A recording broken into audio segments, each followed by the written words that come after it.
today, starting in verse 1. And yeah, we'll go down to verse 8 on this, where Jesus says this: I am the true vine, and my Father is the vine dresser.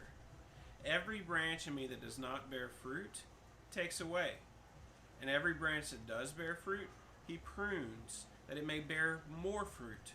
Already you are clean because of the word that I've spoken to you. Abide in me, and I in you. As the branch cannot bear fruit by itself unless it abides in the vine, neither can you unless you abide in me. I am the vine, and you are the branches. Whoever abides in me, and I in him, he it is that bears much fruit. For apart from me, you can do nothing. If anyone does not abide in me, he is thrown away like a branch and withers. And the branches are gathered and thrown into the fire and burned. If you abide in me, and my words abide in you, ask whatever you wish, and it will be done for you. By this my Father is glorified, that you bear much fruit, and so prove to be my disciples. You see, Jesus is using this analogy here of a vine. We live in the Okanagan.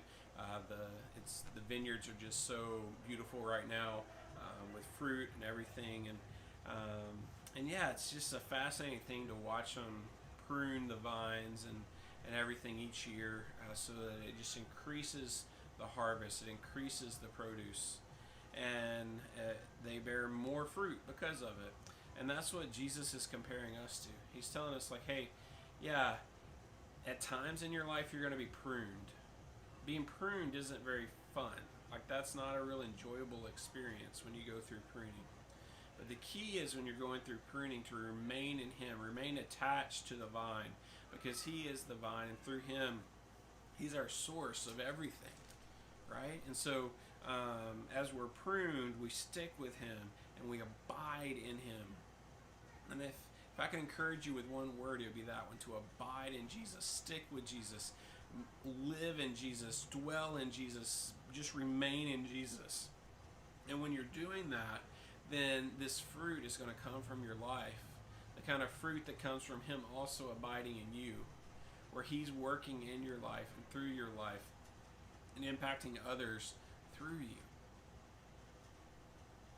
This is so key, because we can fall into thinking that everything's about us, and we've got to do this, we've got to check off our list, we've got to complete all of our steps so that we can please God, or so that we can do what we're called to do, or whatever. But in reality, what he's calling us to is just to abide in him.